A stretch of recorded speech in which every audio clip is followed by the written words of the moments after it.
Assalamu alaikum ve rahmatullahi ve berekatuhu. Hurmatlı elim, hurmatlı Kırgızistanlıklar, hurmatlı cemaat. Amansızlar mı? Bugün 27 iyul 2024 yıl Kasiyetli Kuşak ayında turarız. Bugün Kuda kalası Almazbek'tin fundamenti alhamdülillah büttü. Ustalar Allah Teala razı olsun. Bereşen insanlar şunu hareket kılıp yardım veren bir işti bitirip koydu Kuda kalası. Hazır kartavuzga akşa sal otasızlar az bir yolda bolğonu söylenen bir ekönörgü bir cevap beralbay kaldık. Hazır общий счет bu ustakilerimizin 85 bin so'mluk mehnat oldu. 85 bin so'm tıyını var ya, o tıyını Allah Teala bu baldarımız razı oldu. Biz razıyız dep. Anan bizden daha yardım olsun degan maksat bilen al tıyınlar da aldı. Allah razı olsun.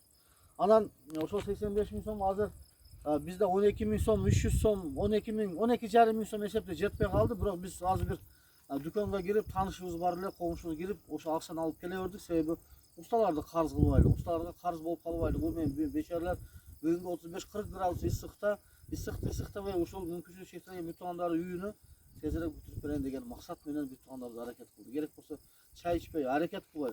Kança tezerek bitse bu işler bitip kalsın degen maksat menен hareket kıldı müteahhitler. Oşo hazır bu yakta ustalar bu yakta yüzüne es Almazbek uşuların göz astında anan uşul akçаны berip atат. Bu videonu tartpasak деле болот. Бирок tartıp koysak sizlerdi kılıp atkan. Bu akça müteahhitler sizlerdiki. Siz şu elden toplanan akçası menен bu işler bitip atat. Uşul ustalarga bersek, uşul bulardagı gelecekte bütün bir Kırgızstan eline koldan gelişine yardım berip uşunday mehnetlerin ayabasına kılıp жүргөнүн Allah Taala'dan tilep kalады inşallah bütün onlar. Bundan uşul sizge berilgen bu akçalar общий summa bugünkü günde 85 bin so'm uşunday boldu. Oşoga bir buları bir dua bereriz. Ha bismillahirrahmanirrahim. Ya mukallibal kulub sabit qalbi ala dinik. Allahumma musarribal kulub sarif kulubana ala taatik. Allah Teala özüň raýymdy, bereşen, merimdi zatsın. Bu bütünler kılgan mehnat, ak mehnat, ısıkta ve soğukta ve alıstan gelip jür mehnat kılıştı. Alhamdulillah. Allah Teala bulardan uy bilesine, bala çakasına, bilimdikti, berekeni verip, bu baldardan terbiye algan ata-enesine min tazim berip Allah Teala alardı dağı dünya jan ahirette baktı. Almazbek'tin dağı uşul kılbatkan hareketine, duasına hareket kılıp biz dağı yardım berip uşul uy bilesine tolup uyunu tolup bitirip kalsak Allah Subhanahu wa Taala bizden razı olur. Sallallahu Teala ala hayra halqihi Muhammedin ve ala alihi ve ashabihi ecmaîn.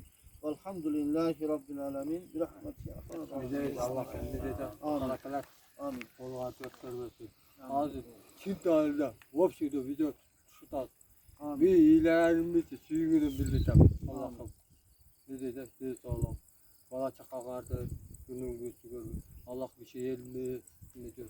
Ya Allah bir var ki yurt var. Gün var ki Allah. Şey sonuç şey devre çevire çıtap ağırdı kıvra olsa cürürt Allah. Ne bir ağabey Allah şu şeçe bersin Allah. Rahmat şu şeçe hizmet kılıp ödeye kılgan ustakalarım el yurtu berip tasar, koyup tasar. Allah'ım şoğa. Amin. Allah'a şükür razı bol Allah'ım. Allah razı olsun. Aytta ben at. Ağzına baytam. Suyu gördüm ve hile gelmez. Ben bilmeye çabadı görüpçü. Çün dapçı. Amin. Çün de öyle bir şey de var. Allah Teala sakalar mehre olsun baldar Allah. Şimdi öyle bir şey de var. Şey. Ha.